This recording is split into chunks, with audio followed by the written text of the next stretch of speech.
প্রিয় ভাইরা, বক্তব্য দেওয়ার কিছু নাই। অগাস্ট মাসের 5 তারিখে ফ্যাসিস্ট শেখ হাসিনা এবং আওয়ামী লীগের সাথে সাথে ওই ভারতীয় আধিপত্যবাদ এবং ভারতীয় আগ্রাসনের পতন হওয়ার কথা ছিল।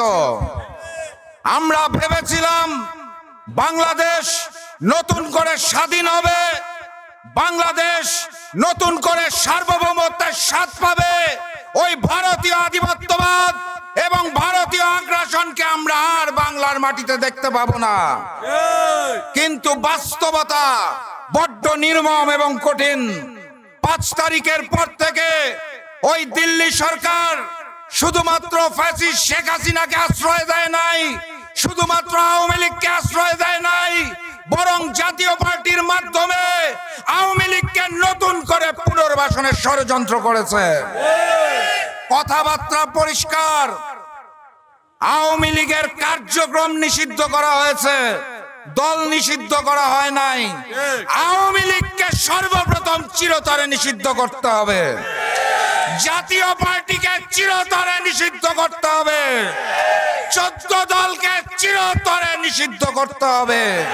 বাংলার মাটি থেকে ভারতীয় আধিপত্যবাদ এবং আগ্রাসনকে চিরতরে রুখে দিতে হবে।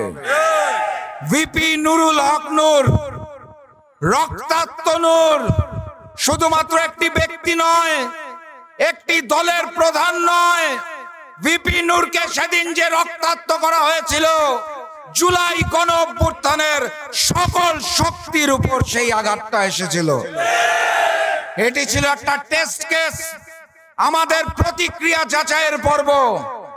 আমরা যদি একত্রিত হতে না পারি, আমরা যদি সঠিক দাবি দাওয়া নিয়ে রাজপথে নামতে না পারি, তাহলে একে একে সকলের উপরে ওই একই আঘাত আসবে। অন্তর্বর্তী সরকার এখনো ভিপি নুরুল হক নূরের উপর আঘাতকারীদের গ্রেফতার করতে পারে নাই।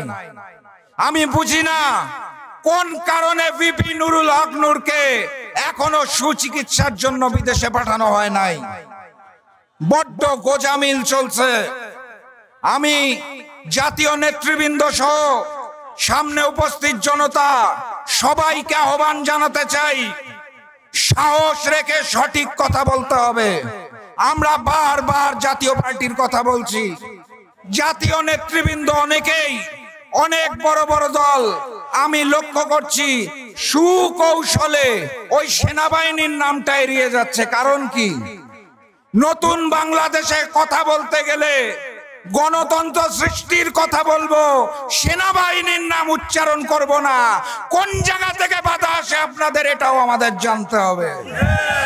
শুধুমাত্র জাতীয় পার্টি হামলা করে নাই, সেদিন সেনাবাহিনীও হামলা করেছিল।